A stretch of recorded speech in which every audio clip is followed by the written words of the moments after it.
I do want to get your thoughts because you are a recent college athlete and you play a sport where nobody really messes with it too much, right? I mean, there's no need. Obviously, you have realignment was a big deal. You got to experience that. New schools. Where all of a sudden you're like, we're playing Utah now. Okay, Twice. We go to Utah twice now. Yeah. So you had all that, but nobody's messing with your postseason because your postseason from the beginning was good. Yeah, it works. Nobody's messing with the College World Series because it's good, or the Women's College World Series. Men's basketball. Now, men's basketball, they're trying to mess with. They want to put more teams in it, which is dumb. It is dumb. Yeah. And what I don't think they realize is that, if you just promoted the conference tournaments better on that end, there's your expansion right there. Basically, at the beginning of March, everyone's in the tournament. Yeah. And then when the actual tournament starts, then there's 68 teams. So, and even then, 4 of those are gone before everybody else starts. But with football, it's always been a gigantic tug of war. Yeah. And it's never made sense. And they've never applied the logic from the other sports to football until they were forced to. Yeah. COVID made them do it. And so now we are 1 year out of the 12-team playoff, which I thought was a pretty good success. I mean, I don't think it was an A+, but I think that it works. I think they actually are onto something. Yeah. But now they want to expand it more. They want to shove in automatic qualifiers. How would you have felt as a competitor?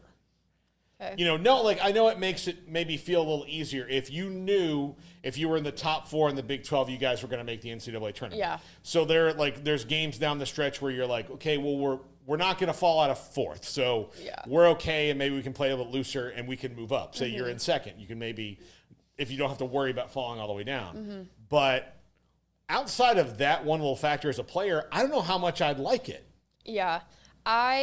In my brain, thinking of volleyball, I kind of think about when we're watching the selection show, and it's like, okay, are we going to be the number 1 seed to host? Yeah. Yes, we're going to be in the tournament. We know we're going to be in that power top 4, top 8, but are we going to host and be able to stay at home till Sweet 16? Yeah. That's kind of what I think about it. I think if it's not broken, don't fix it. Yeah. Don't mess with it. I think the switch from 4 to 12 is good. I think that works. If that's where we're wanting to move towards, okay, allow more people in. I thought y'all said it perfectly about YMCA, just everyone free for all, come in. Not everyone's going to win. This is college sports. There was a time and place for that.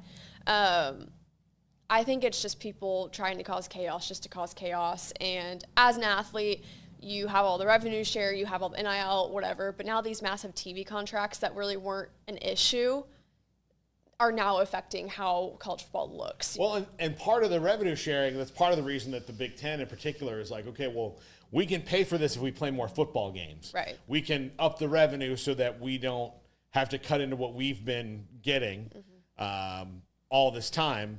And they're trying to make somebody else pay their pet. The way I see the House settlement, we talked about this the last time, was I see it more as kind of, this is your penalty for hoarding all this money. And Faith, I talked to a friend of mine at the Super Bowl a couple years ago, and he made a great point. If in 2003, when this first started to get kind of some momentum, if they, 2003-04, when it started to get the momentum about maybe, there's more athletes that think this is wrong than, or they're now able to voice it. Internet's out there, people are voicing it, so it's not just whatever athletes you see that hearsay. Yeah. So people knew that there was a groundswell among the athletes for this. If they had just said all right, we're going to give you guys $3,000 a month. Yeah. We're going to pay you $3,000 a month. It's essentially a starting salary at a job. Yeah. Because you can't get a job. You're making money for the school, and you can have your name, image, and likeness. We'll let you do that on your own if somebody wants you to have. If somebody wants you to promote their product, not because they want you to just come to their school and promote nothing. Let's pay you $500,000. You can then ride on the bench and not produce numbers for us because you're injured. Yeah, exactly. That's the problem you're running into. Yeah. And that creates resentment among players, I would think. That yes. Yeah. You transferred or you threatened to transfer, got what you wanted, came back, and you're not the guy you were before you threatened to transfer. It's not okay. And you probably ran off one of my teammates in the process. Yeah. Because they had to make room for you to come in and sit on the bench with all your money. So if they had just done that then, Yeah. They would have saved so much money. And really, I wouldn't see any reason why athletes would be able to say, well, even when it comes to Nebraska, it's going to cost you $1 million. You're like, well, everybody makes this much money all across college football. Yeah. That's what you make. And then anything you make, name, image, and likeness is yours. Is yours to keep. But it has to be you actually have to do work for that. So if a company pays you for name, image, and likeness, you have to say, hi, I'm Faith Lynch, and I really like this product. I really like this product. Yeah. I love Diet Coke. I drink Diet Coke all the time. Please sponsor me. Yeah. Please. Yeah. It would save me so much money. Yeah. But yes, there's nothing there's nothing that refreshes me more than a Diet Coke, a little squeeze of lemon in it, whatever it is. Or lime, yeah. Yeah, lime, yeah. So, I don't, that would have been that. And that's pretty cut and dry and easy. And then you have the guardrails that everybody's talking about. But no, you got the French Revolution for when they came for all right, that's it. Off of their heads. Oh no, you're not cutting off our heads. No. We're coming for you now. We're coming for you. And that's what happened. So to me, the revenue sharing is like a penalty, right? Yeah, I agree. I feel like there's no rules. So then it's okay, how do we fix this? Because we've let it get so out of control. Mm-hmm. And so athletes on scholarship, not on scholarship, are like, well, I need to get what's mine because I wasn't able to be a part of it. And then you're just creating this whole other mess that it's almost you don't know what you don't know. Uh-huh. And so I would not have been upset as an athlete if I didn't know I could have made money off my name, image, and likeness. Sure, it pops into your brain of hey, I'm on TV every day. Yeah. Well, I think that was also what they were banking on. Right. Was that nobody. This is how it's going to work. Yeah, they don't know. Yeah. They're dumb kids. They don't know. And I mean, in a way, that's kind of good. You're creating greed. You're creating ignorance is bliss sometimes. But so I'm curious as to the feelings of, like you said, you ran off a teammate, you did this. Yeah. There are there are plenty of coaches who will be able to handle it well. Yeah. And there are some coaches that if you say you're going to be in the portal, they're like, okay, well, go. Yeah. Go ahead. Yeah. I mean, go ahead. And then there's probably a lot of cases that nobody ever hears about where a guy walks in and goes, hey, I think I'm going to go in the portal because, somebody's telling me that I could get this much at that school. Yeah. And they're like, okay. Yeah. No, go ahead. Yeah. No, go ahead. Well, you kind of get to the point where it's okay, I almost want you to leave. Yeah. So now I get your scholarship back plus the NIL money because it's on a contract. So you're not going to continue to get that if you leave. Yeah. So I then get that money back to go buy a player that's better than you. That's what it becomes. It becomes the NFL. Yeah. It becomes two separate leagues paying a whole bunch of money. That's where I feel like the college football playoffs is going to have to move. And, well, I mean, what we've seen from the SEC and what we'll continue to see is that Greg Sankey, look, you can keep putting money into football, and they make so much money with football, but after a while, you don't need anything else. No. You've got everything. So they have this surplus of money. Yes. So it goes into basketball. Mm-hmm. It's right now, it's going into baseball in the SEC. Yeah. In a huge way. And his goal is he's going to want all 8 in Omaha.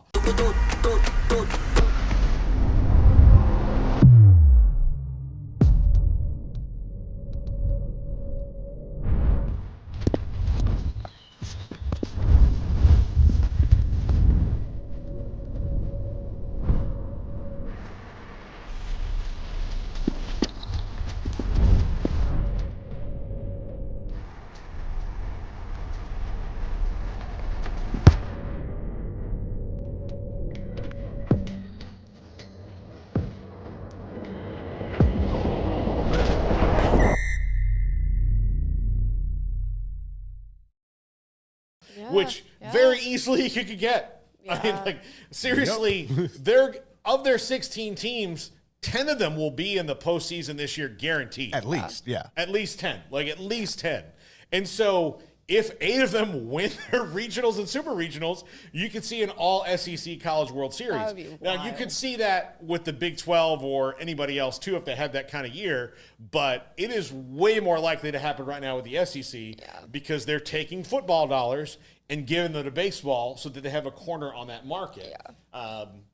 And do you feel can you see that? When you're in the NCAA tournament and you play a team that's from the SEC, that, again, and so eventually you make, baseball's going to have everything it needs, and then women's basketball is going to have everything it needs. So that money's just going to have to keep getting distributed around. So they're going to say, like, you know what, volleyball may be kind of a growing sport right now. I mean, you know, did you guys?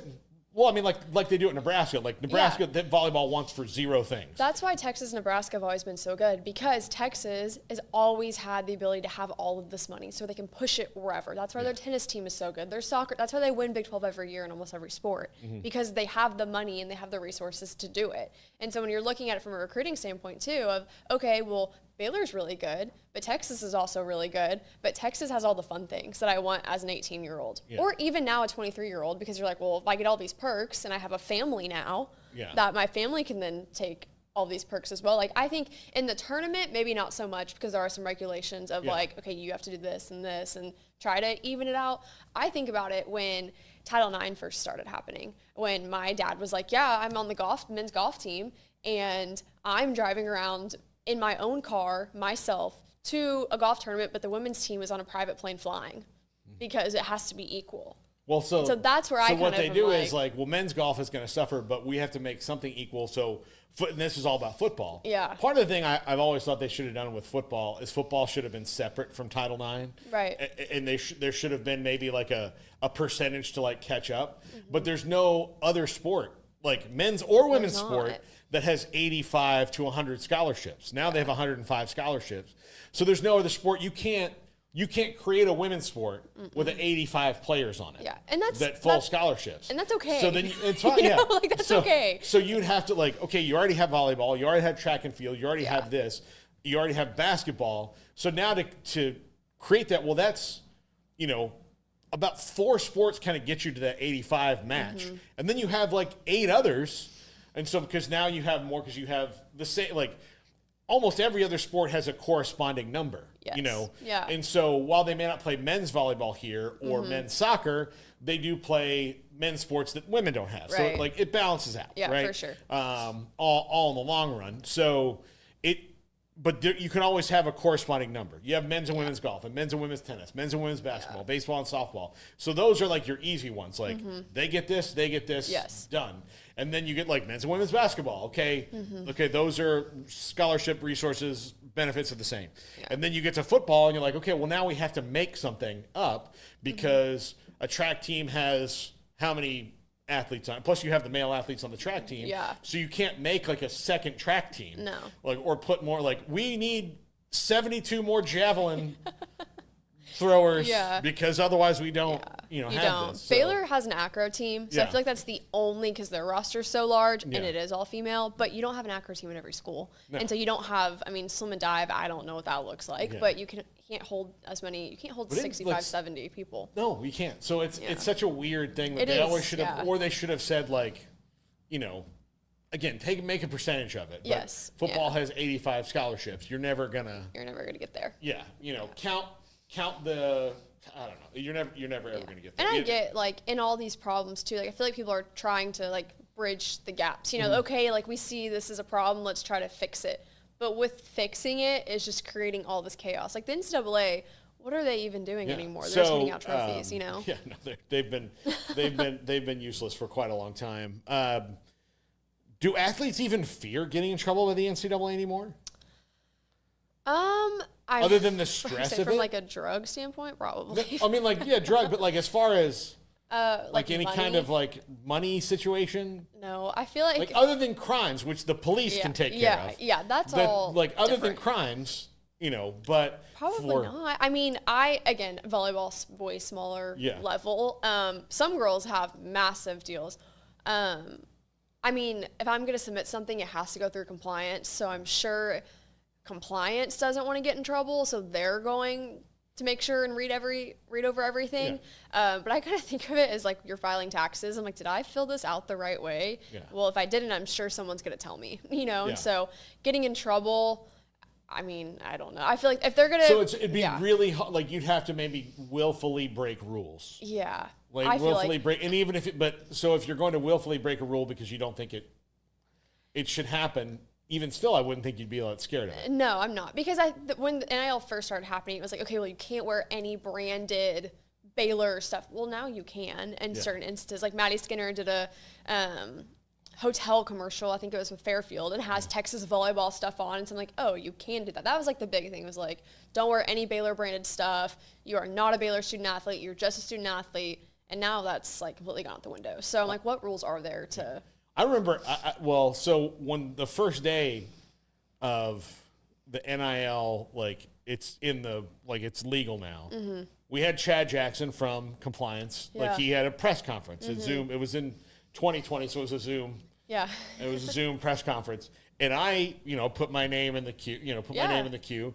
And all the questions before him were kind of like basically how does it work? Like what can they, So then I had 4 questions that were actual, well, what about this? Well, isn't that dumb? Couldn't you get around he's like, those are a lot of questions. And he's like, I can promise you, we haven't even gotten to some of that yet. Yeah. And he's like, I think the 4th thing you said scares me to death. Because I was like, well, I mean, these are just things we've talked through on a talk show of well, what if this happens? It's one of those deals. You were not, what year were you born? 03. 03. Okay, so you were not born when 9/11 happened. No.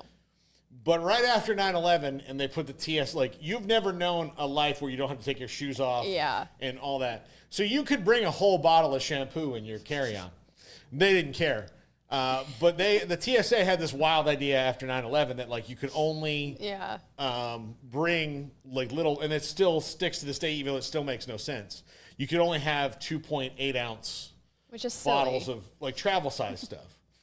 All right, well, what if I just, of the bad chemical, put in 75 of those bottles, which I'm all allowed to have? Right. All you've done is slow me down, not stop me from my terrible crime. That's all you've done. That kind of felt like it was one of those things where you'd come up with those and they're like, oh, man, we should have really thought about that.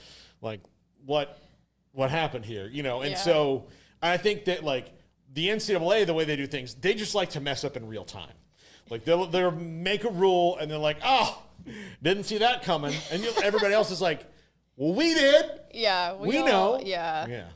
So, again, and part of the reason I just love having you on the show now, Faith, is you give a perspective just as an athlete. You've been and again, you're an athlete in what they call a non-revenue sport. Yeah. Unless you're at Texas or Nebraska or Penn State or Wisconsin. Maybe. I have no idea if they're even making money from there. Who knows? They did the night they played in the football stadium. I know that. Yeah, Nebraska. That was pretty cool. Yeah. But you also are around the other athletes quite a bit. You guys share facilities. You guys have the same work study groups and all these different things that are available to you. So you get to see how that part of it has changed. And you are right here at the very start. Old, you got to see the very start of it was not here and there. Yeah. And then you see, I just wonder how it feels as an athlete to have all these people making decisions over you that you have no say in. Yeah, it's even with the roster cuts this year that are happening with a lot of sports, especially volleyball. We had a roster of 19 this year, and we were like, okay, well, if they go down to 16, that means 3 girls that are currently here are not going to be here. And so things like that, you're asking coaches. But part of the problem was so I was very excited about the raising the roster limits, which they did all over the place. But the thing about that is they should not have raised football's roster limit. No.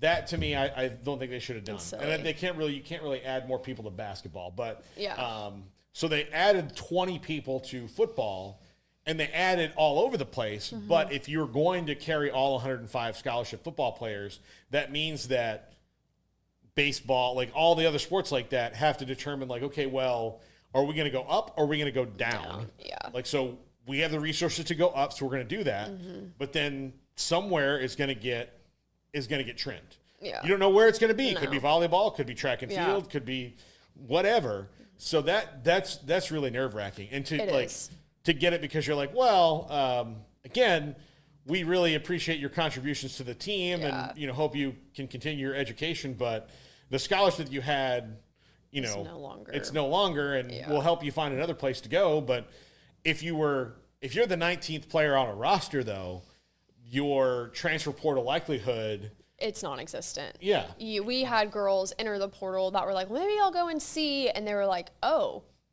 I have no options at all. So they came back, which is great. And it's hard when you're asking coaches of like, okay, this news comes out, we're in the middle of season, and it's like, am I even going to be here next season? And we have freshmen, sophomores that are on edge, and you're asking a coaching staff that doesn't have answers, doesn't know. They're like, look, we're going to be as transparent with you as we can. We are going to tell you everything that we know, try and make educated decisions and give you answers, but we don't know either. And so it is hard. I went to dinner with some friends, and we were talking about the NIL, and I was like, well, can't wait to see what our checks come in for the settlement. And I came in right as it started. So I was in, because I graduated early for that one semester.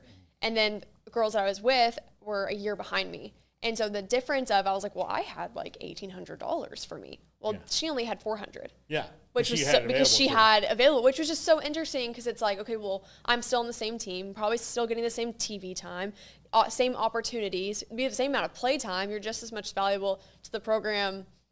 It's interesting to come in at that time and to receive so much benefit when really, to be honest, I'm like, I didn't really miss out. Like I had one semester where I wasn't able to take advantage of things, but I wasn't even eligible to step foot on the court. I could just practice, but because it came in at that time, I'm guaranteed $2,000. But you could have also had a social media account with a bunch of followers before you even got there. Sure. I could have been like a Livy Dunn. Yeah. Which is what happened with Livy Dunn or the Cabinet Twins. Like they were already before NIL, they had already had a following, a base that they could grow on. And I get. And I think it also depends on the athlete too. Like Sawyer Robertson, he is not in his personality to be like, well, because I'm the starting quarterback and I did really well last season, I need this amount of money. It's really not in his personality. And so it's interesting to see, too, of I'm just here to play college sports or I'm here to make money and play college sports. I think that's a big difference now, too. I think the Sawyer Robertson, Arch Manning has a good family, and he knows he's going to make money. He knows he's going to make money. He's not, just go where you want to play. Like you're going to make money anywhere. I remember when he was getting recruited, it was kind of annoying. Like, oh well, this school's going to. He doesn't care like other people do. He doesn't need it. This is not a guy who is in some kind of situation where he really needs to think about. All right, well if this place is offering me $1 million and this one's $1.5 million. Like I may like the $1 million place better, but that $1.5 million, like my family's never seen that kind of money. I mean, I get it. Like the Mannings wake up in the morning and make $1 million. I mean, that's nothing. So he knew he was going to make money. But the Sawyer Robertson of I'm going to make money and I'm going to make fair market value. Like I know what the value is, but I'd rather be where I'm comfortable, where I think I'm going to be better, where I think I'm going to wind up being the best, potential to be a professional, or where, I'm set up better after it to fit for me so that if I'm not a professional quarterback, I can I have a network of a world I can step into where, they've learned about me and they know who I am. You know, so those are the things. That's what I think is kind of funny is like, if one place offers you $250 and another offers you $200, but you like the $200 place. Now, the $50,000 is a lot of money. I'm not going to say it's not. Yeah. But again, that's not going to last you a lifetime. No. Like it's not going to be like one place is offering you $4 million and the other place is offering you $7 million. You go to the place that says $7 million because that's almost twice as much. Like that's life-changing money. $50,000 shouldn't be life-changing money, and that's why I think a lot of athletes, especially football and basketball, get lost in the weeds because they're like 150, okay, that's cool. Well, how about 200? And you're like, all right, great, but then you're miserable and you're not. Yeah.